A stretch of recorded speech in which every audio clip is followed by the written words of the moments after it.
कुरु मे देव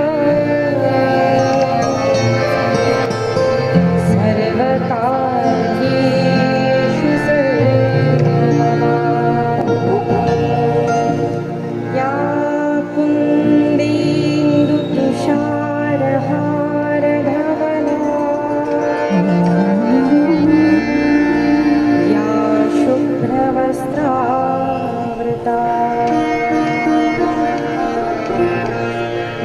या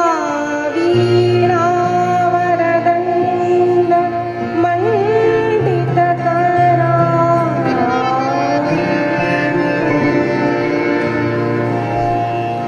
या श्वेतपद्मासना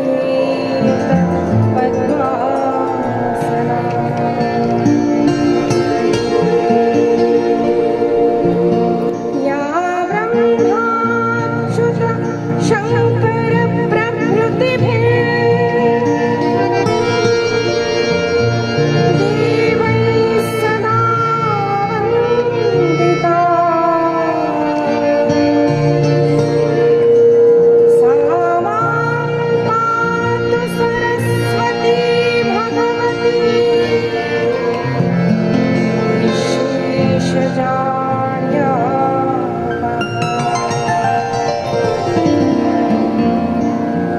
भवानी शङ्करो वन्दे श्रद्धा विश्वासरूपिणो याभ्यां विना न पश्यन्ति सिद्धा स्वाङ्गस्तमेश्वरम् वंशी विभूषितकरा नवनीरदाभा पीताम्बरा करुणबिम्बफलाधृष्टा पूर्णेन्दुसुन्दरमुखा अरविन्दनेत्रा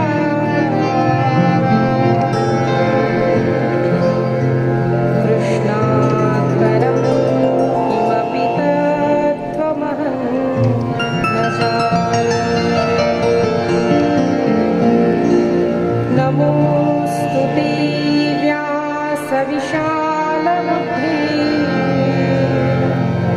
फुल्लारविन्दायतपत्रनेत्र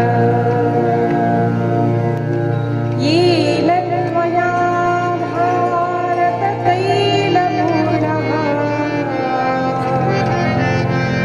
प्रज्वालितो ज्ञानमयप्रदीपः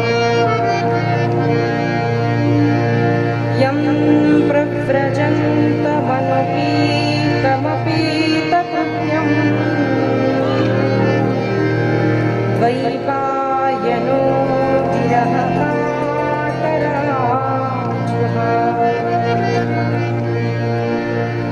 पुत्रेति तन्मयतया तरवोऽभिनेदुः तं सर्वभूतहृदयं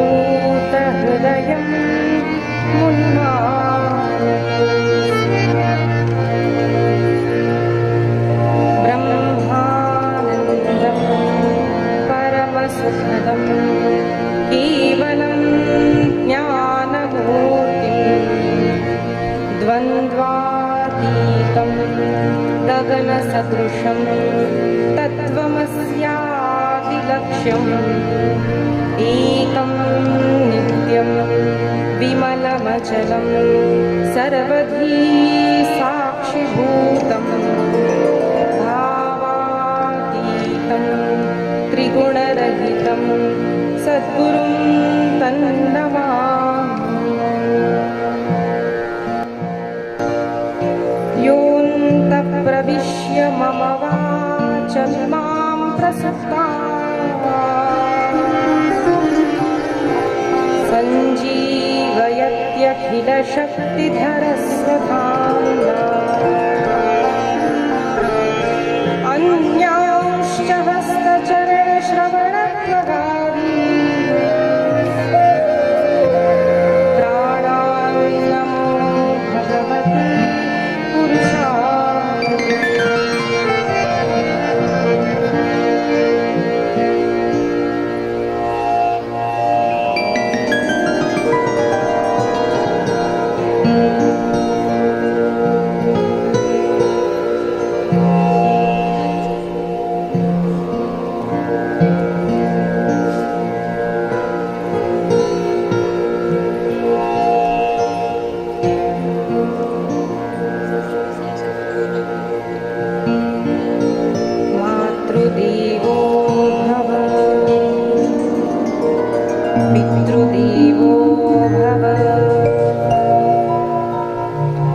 आचार्यदेवो भव अतिथिदेवो भव परस्परदेवो भव।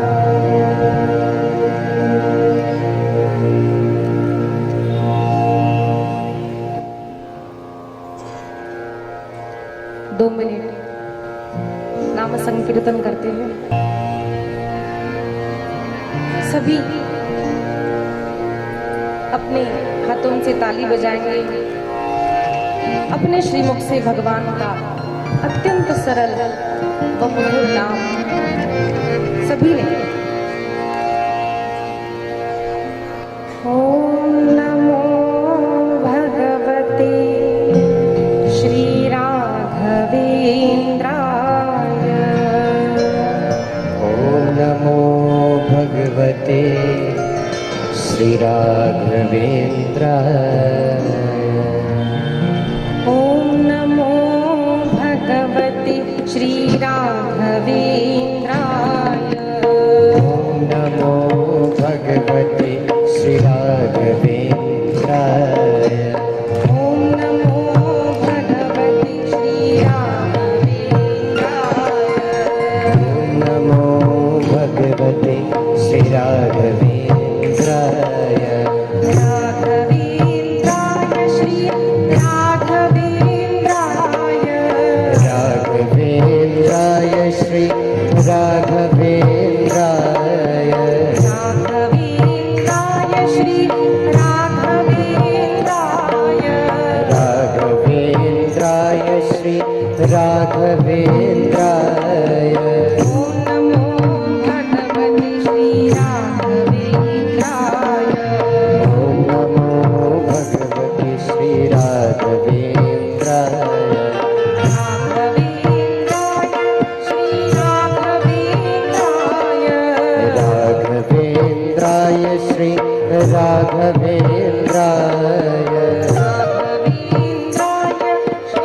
राघवेंद्राय। राघवेंद्राय श्री राघवेंद्राय। ओम नमो भगवते श्री राघवेंद्राय। ओम नमो भगवते श्री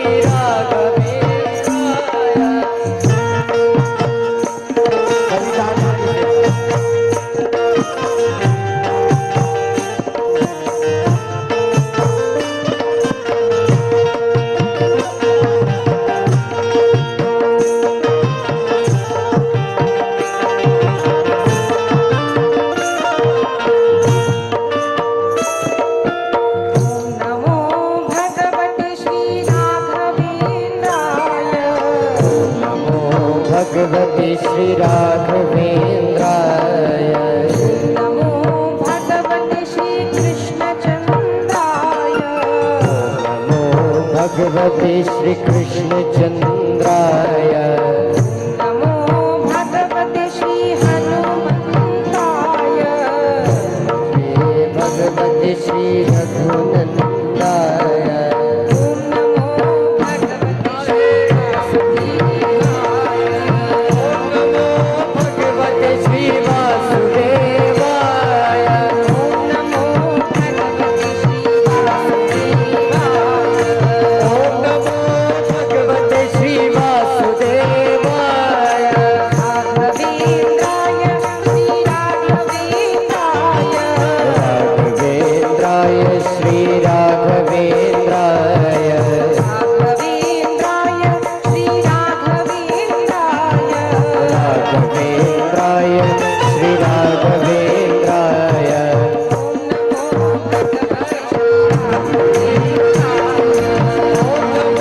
भगवते श्री राघवेंद्राय। ओम नमो भगवते श्री राघवेंद्राय। ओम नमो भगवते श्री राघवेंद्राय। राघवेंद्राय श्री कृष्णचंद्राय। राघवेंद्राय श्री कृष्णचंद्राय। राघवेंद्राय श्री सद्गुरुरूपाय। राघवेंद्राय श्री सद्गुरुरूपाय। ओम नमो भगवते श्री राघवेंद्राय।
परात्पर परब्रह्म परमेश्वर परम कृपाळु दयालु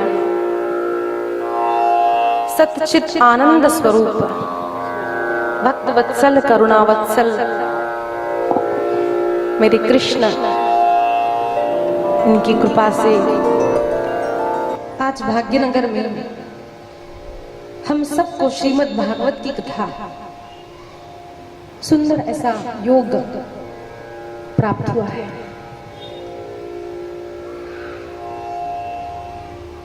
और योग तो देखिए, ग्रंथ नवेहा श्री कृष्ण, अरे ये ग्रंथ नहीं, ये तो साक्षात श्री कृष्ण है। ऐसा जिस ग्रंथ को कहा गया है उस भगवान श्री कृष्ण के परम भक्त श्री राघवेंद्र स्वामी जी के मठ में ही इस कथा का आयोजन होना, यह कोई साधारण बात नहीं है। मुझे तो ऐसा लगता है कि श्री राघवेंद्र स्वामी जी को इस दासी से यह सेवा लेनी थी।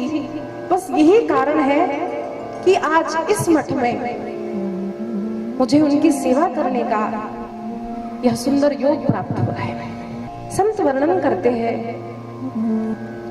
कि अरे इस संसार में मानव को सब कुछ प्राप्त हो सकता है, धन मिल सकता है, संपत्ति मिल सकती है, ऐश्वर्य मिल सकता है, पदवी मिल सकती है, लेकिन सत्संग ये सबको नहीं मिल सकता। आज यह सुंदर योग श्री नागौराव काका कुलकर्णी इनके संपूर्ण परिवार की अथाह मेहनत से यह सुंदर योग आज हम सब देख रहे हैं। मार्च महीने में ऋषिकेश में कथा हुई थी गंगा किनारे श्रीमद् भागवत कथा की। तब गंगा मैया की प्रेरणा से मेरे मन में कथा करने की इच्छा हुई, ऐसा काका ने कहा। सत्य बात बताती हूँ, धन है तो कथा कर सकते हैं ऐसा नहीं है। कितने ही धनवान लोग कथा करते नहीं, कर सकते नहीं। मैं तो हमेशा कहती हूँ कथा यानी 7 दिन का विवाह है। इतनी तैयारी होती है, पहले बाद में। अब मनुष्य डर जाता है, चलो पैसा नहीं है पैसा ले लेंगे, या पैसा है तो शक्ति कहां से आएगी। लोक बल भी लगता है, मित्र बल लगता है, काम करने वाले लगते हैं। तो काका जी ने कहा, मैं थोड़ा सा डर गया कि कैसे होगा। सोचिए 70 आयु से आगे है काका, और इतना बड़ा संकल्प ले लिया, तो कहां थोड़ा डर गया मैं। तो उन्होंने कहा, दीदी रात में मुझे निद्रा में नर्मदा मैया दिखी और मैया ने कहा, अरे तू चिंता क्यों करता है। डूब रहे थे और गंगा मैया ने तारा। ऐसा जब उनको स्वप्न आया तो ध्यान में आया गंगा जी और नर्मदा जी अलग नहीं है। ध्यान आया कि गंगा मैया मुझे शक्ति प्रदान करेगी। और फिर उन्होंने अपना संकल्प दृढ़ कर लिया कि दीदी बस कथा करनी है। और अनेक दिनों की रात दिन की मेहनत संपूर्ण परिवार ने जब की है, तब यह सुंदर श्रीमद् भागवत सप्ताह का प्रथम दिन आज हम सब देख रहे हैं। संत कहते हैं केवल इच्छा मात्र से सत्संग प्राप्त नहीं होता, उसके लिए यत्न करना पड़ता है और भगवत कृपा भी होनी आवश्यक है। और इस परिवार पर केवल इच्छा ही नहीं, अनेक प्रयत्न संपूर्ण परिवार ने, इनकी बेटी ने, इनके दामाद ने, सभी बहुओं ने इतनी मेहनत की। क्यों कर पाए? क्योंकि भगवान की कृपा इन पर है और यत्न इच्छा और भगवान की कृपा एकत्रित हुई और श्रीमद् भागवत जन्मांतरे भवेत् पुण्यम तदा भागवतम लभेत। अनेक जन्मों का पुण्य जब एकत्रित हो जाता है तब एक व्यक्ति को, एक परिवार को श्रीमद् भागवत की कथा श्रवण अथवा आयोजन करने का पुण्य प्राप्त होता है। संत श्री गोस्वामी तुलसीदास जी महाराज कहते हैं, बिनु सत्संग विवेक न होई, राम कृपा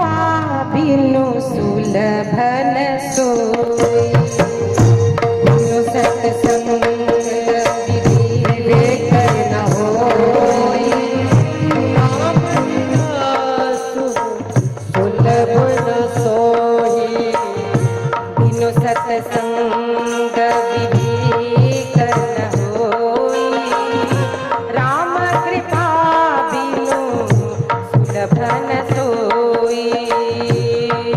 सत्संग विवेक न होई, राम कृपा बिनु सुलभ न सोई।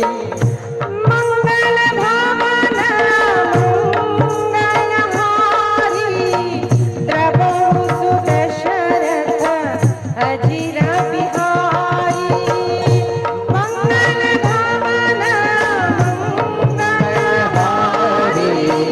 द्रवहु सुदशरथ अजिर बिहारी। मंगल भवन मंगलहारी, द्रवहु सुदशरथ अजिर बिहारी।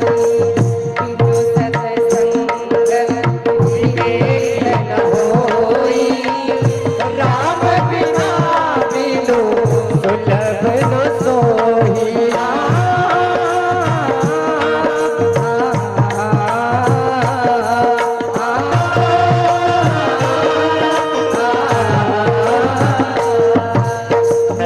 मिले पुनितात मिले सुत भ्रात मिले जुबती सुखदाई। राज मिले गजबाज मिले सब साज मिले मन वांछित पाई। लोक मिले लोक मिले वैकुंठ जाय, सुंदर और मिले सबही। संत समागम दुर्लभ बाई, संत समागम दुर्लभ बाई। बिनु सत्संग विवेक न होई, राम कृपा बिनु सुलभ न सोई। बिनु सत्संग विवेक न होई, राम बिना सोई सुलभ न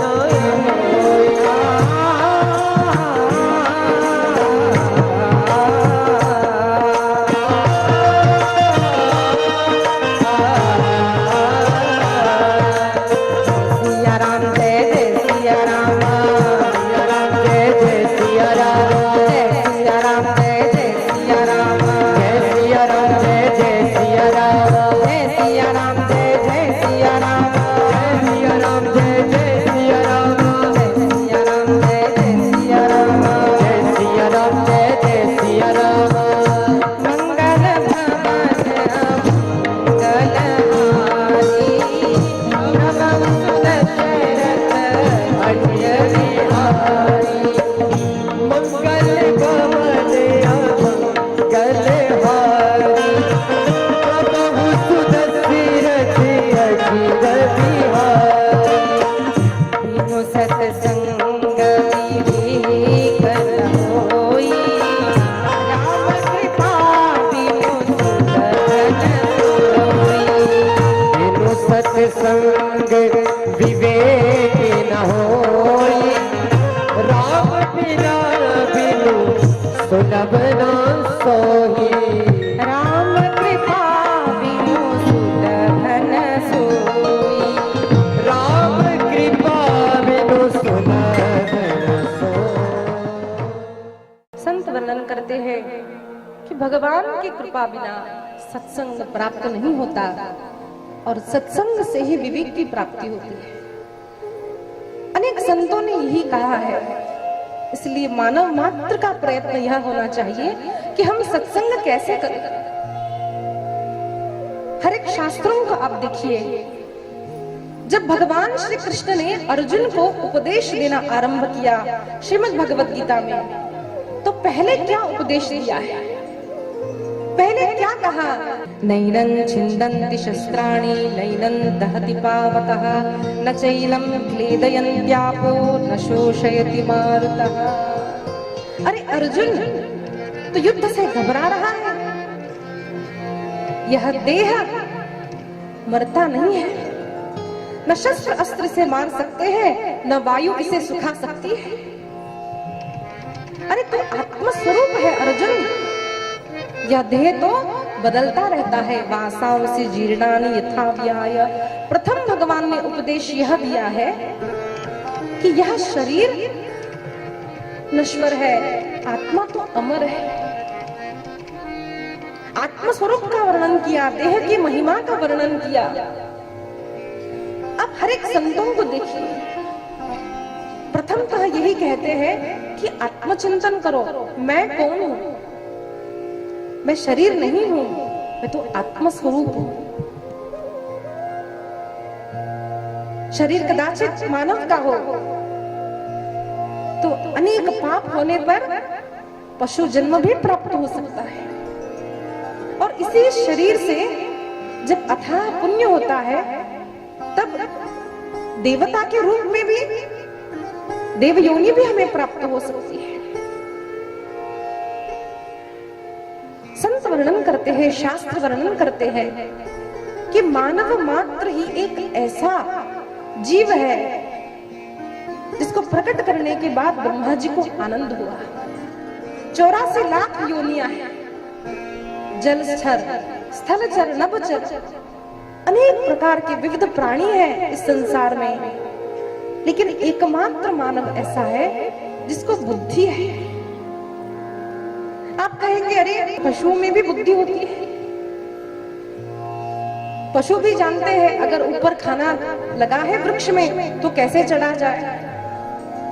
कोई मेरी हिंसा कर रहा है तो उस दूसरे पशु से कैसे अपने प्राणों के रक्षण किया जाए। लेकिन संतों ने इसको बुद्धि नहीं कहा। संतों ने कहा हम सारे प्राणियों से भिन्न हैं। क्यों? आहार निद्रा भयमैथुनञ्च धर्मो हितेषां। भगवान कहते हैं आहार निद्रा भय मैथुन ये तो मानव का और अन्य प्राणियों का एक ही है, एक समान है। वे भी खाते हैं, हम भी खाते हैं।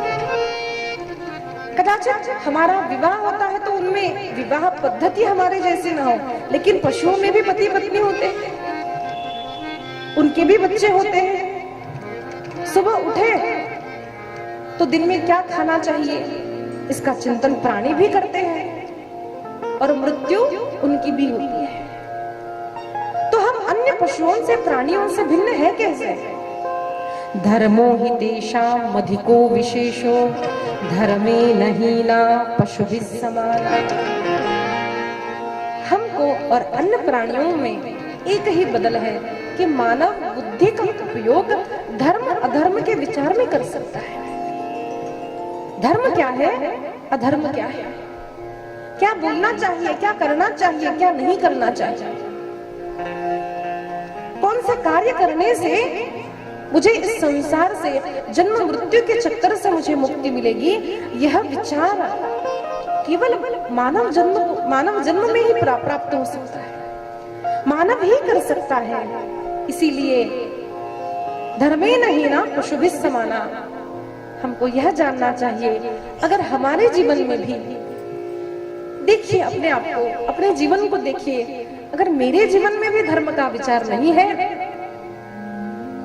मैं भी केवल जन्म मृत्यु जरा व्याधि, मैं भी केवल खाना पीना सोना विवाह करना बच्चे पैदा करना 100 के 10 करोड़ कैसे करूं, अगर इसी विचार में मेरा जीवन जा रहा है तो सावधान हो जाइए। समझ लीजिए कि अरे मैं तो पशुवत ही आचरण कर रहा हूं। सत्संग मानव जीवन को बदल देता है। हर संत पहले अपने शरीर का वर्णन करते हैं, देह की नश्वरता बताते हैं, भगवान की सत्ता को बताते हैं, और यह कहते हैं हे मानव सावधान हो जा, तुझे यह जो शरीर प्राप्त हुआ है मानव देह, यह भगवान की प्राप्ति के लिए है, यह सत्संग करने के लिए है, यह धर्म आचरण करने के लिए है, यह भगवत प्राप्ति करने के लिए है। जरा मुझे बताइए, क्या किसी ने देखा है कि एक बिल्ली ने सोचा अरे अरे मैं तो कितने दिनों से चूहों को मार रही हूँ, अब तो मुझे हिंसा नहीं करनी चाहिए, और बेचारी बिल्ली रोने लगी। किसी ने देखा है ऐसा? नहीं देखा है। जन्म हुआ मृत्यु होने तक वह हिंसा करती ही रहती है, उसमें ये भाव नहीं अरे मैं तो हिंसा कर रही हूँ, और उनको पाप भी नहीं लगता क्योंकि उनमें बुद्धि नहीं है, ये समझ नहीं है कि हिंसा नहीं करनी चाहिए। अहिंसा परमो धर्मः, ये समझने की बुद्धि मानवों में है। हम अन्य पशु प्राणियों को रोते हुए तो देखते हैं, लेकिन क्या कभी किसी ने देखा है कि 4 कुत्ते एकत्रित बैठे हैं कि भाई 4 बज गए, चलो चाय पीते पीते जरा गपशप करते हैं और हंसी मजाक करते हैं? देखा है कभी? नहीं, आपने देखा हो तो पता नहीं, मैंने तो नहीं देखा, नहीं देखा ना। केवल भारत में ही नहीं, संपूर्ण पृथ्वी में यही दशा है। पशु का जीवन अलग और मानव का जीवन अलग होता है, लेकिन विचार करने योग्य यह है कि क्या मैं मानव की तरह जी रहा हूं अथवा मैं पशु की तरह जी रहा हूं। संत कहते हैं शास्त्रों को श्रवण करने के बाद चिंतन करना चाहिए। चिंतन कीजिए कि मैं कैसे जी रहा हूं।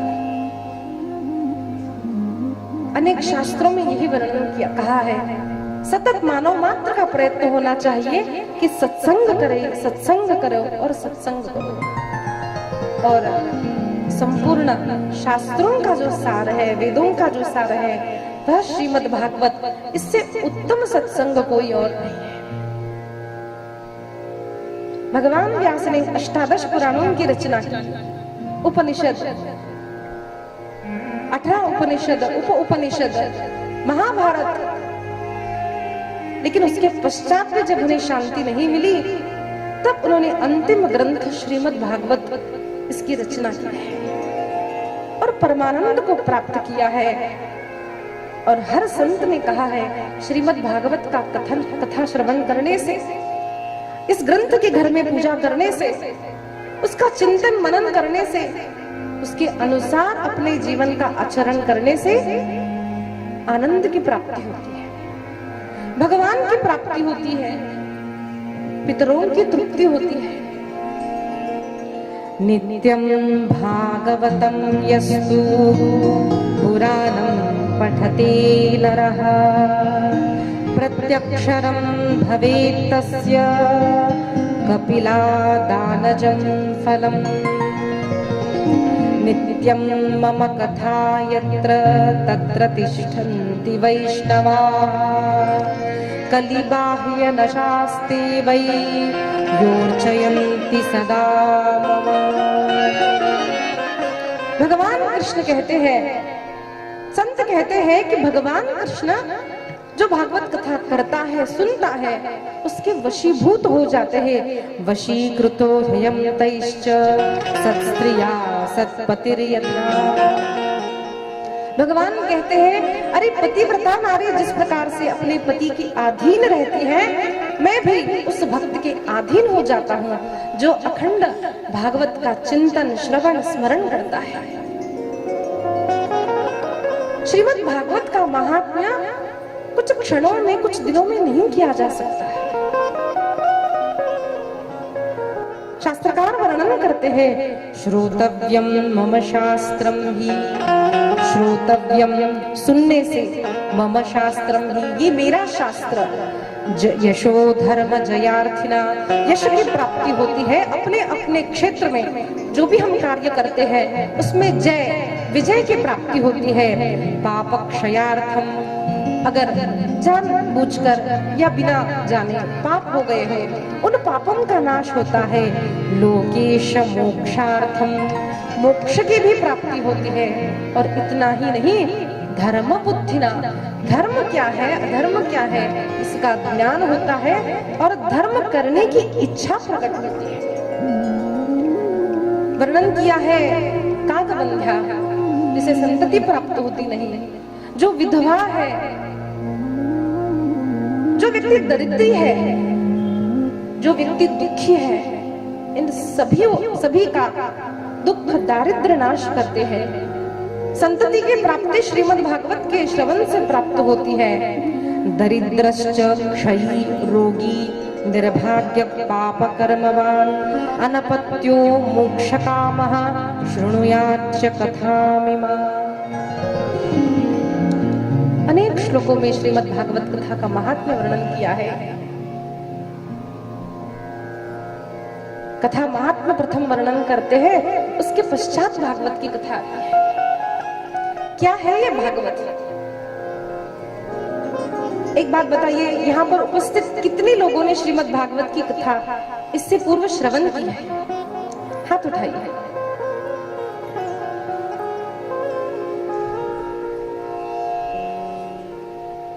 श्रवण करके भी हाथ न उठाया तो पाप लग जाता है। सत्य बताइए, किसने किसने श्रवण की, किसने नहीं की? लज्जा की कोई बात नहीं, उठाइए हाथ। आधे से भी कम लोग हैं। श्रीमद् भागवत कथा, इसका आरंभ करने से पूर्व भागवत ग्रंथ का महात्म्य बताया जाता है। हम किसी भी वस्तु को खरीदना चाहते हैं तो हम पहले पता करते हैं कि वह वस्तु कितनी उपयोगी है, कितनी टिकाऊ है। अरे भाई, हमने मेहनत से जो पैसा कमाया है उसको हम खर्च करें क्यों इस पे? ऐसा चिंतन हम करते हैं ना। तो इसी प्रकार से भागवत ग्रंथ का महात्म्य अगर पता न हो तो श्रद्धा से हम कथा भी श्रवण नहीं करेंगे। इसी कारण श्रीमद् भागवत कथा का महात्म्य वर्णन किया है। शांडिल्य महामुनि कहते हैं, भाति सर्वेषु लोकेषु गीयते नारदादिभिः भक्ति ज्ञान वैराग्य समायुक्ता तस्मात् भागवतम इष्यते। शांडिल्य महामुनि ने वर्णन किया है, भागवत यानी क्या है? जिसमें भक्ति है, जिसमें ज्ञान है, जिसमें वैराग्य है। भक्ति भागवत, भक्ति ज्ञान और वैराग्य, जो ग्रंथ इन तीनों से परिपूर्ण है वही भागवत है। अन्य संत कहते हैं, भगवता प्रोक्तम भागवतम। भागवत का महात्म्य क्यों है? क्योंकि भगवान ने अपने स्वमुख से इसका वर्णन किया है। भगवता प्रोक्तम भागवतम चिदानंदेन कृष्णेन प्रोक्ता स्वमुखतोऽर्जुनम्। भगवान की दो कथाएं भगवान ने स्वयं अपने श्रीमुख से कही है। उनमें से एक श्रीमद् भागवत है और एक है श्रीमद् भगवत गीता। भगवान कृष्ण ने स्वयं अपने मुख से अर्जुन को जो ज्ञान दिया है, महाभारत में यह प्रसंग आता है, कुरुक्षेत्र में जो ज्ञान दिया है 700 श्लोकों का, उसको श्रीमद् भगवत गीता कहते हैं। दुख की बात है, कई लोगों को भगवत गीता और भागवत में अंतर भी पता नहीं है। दीदी, आप भागवत बाँचते हो? अच्छा, वो गीता बाँचते हो? वो समझ में नहीं आता। ऐसी हमारी स्थिति है। एक से प्रश्न किया, भाई महाभारत किसने लिखी? तो एक व्यक्ति ने बताया, B.R. चोपड़ा ने। अभी देखिए ना, कोरोना के टाइम पे आया था B.R. चोपड़ा की महाभारत। तो जो डायरेक्टर प्रोड्यूसर है उनका नाम हम जानते हैं, लेकिन भगवान व्यास का नाम कितने लोग जानते हैं? तो भागवत अलग है और भगवत गीता अलग है। भगवान ने दो ग्रंथ अपने स्वमुख से वर्णन की है, भगवत गीता और श्रीमद् भागवत।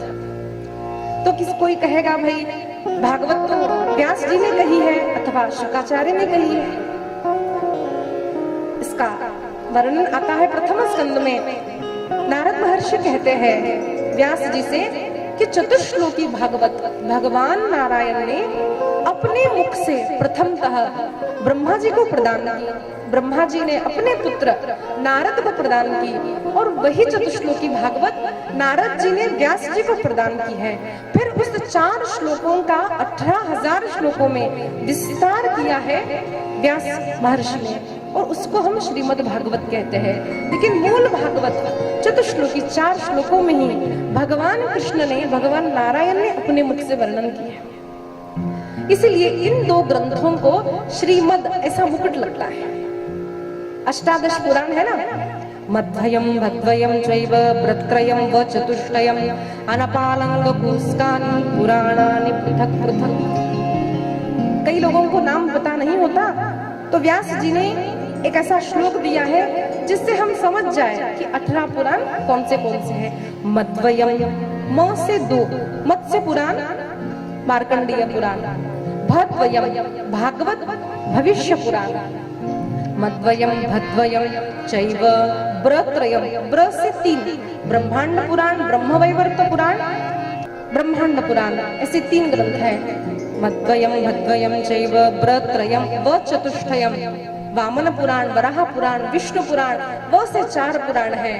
और अ न पा लिंगुस्कानी, अ से अग्नि, न से नारद पुराण, लिंग पुराण, नारद पुराण, स्कंद पुराण आदि। इस प्रकार से वर्णन एक श्लोक में हमको 18 पुराणों की संपूर्ण सूची आती है।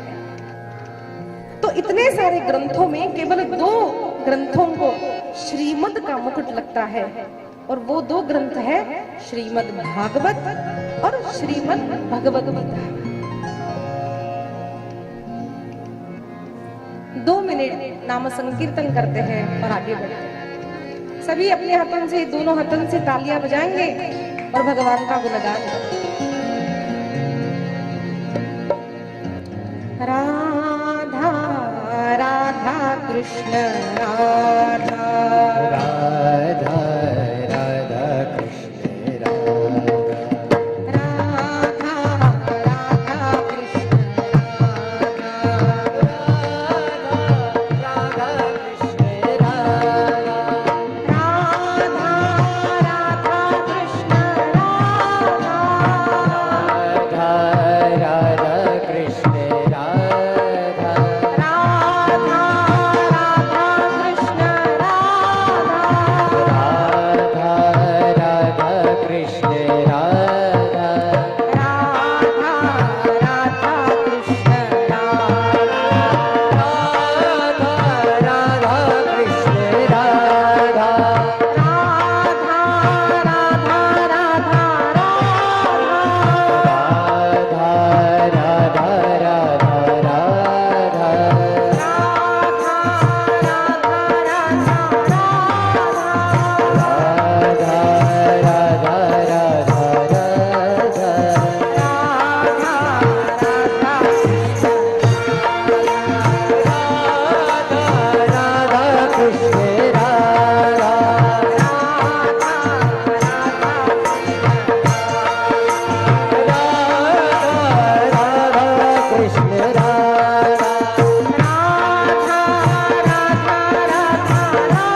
चिन्तनम् यस्मिन् पारमहंस्यमेव ममलम् ज्ञानं परं गीयते यत्र ज्ञानविरागभक्तिसहितं नैष्कर्म्यमाविष्कृतम् तच्छृण्वन् प्रपठन् विचारणपरो भक्त्या विमुच्येत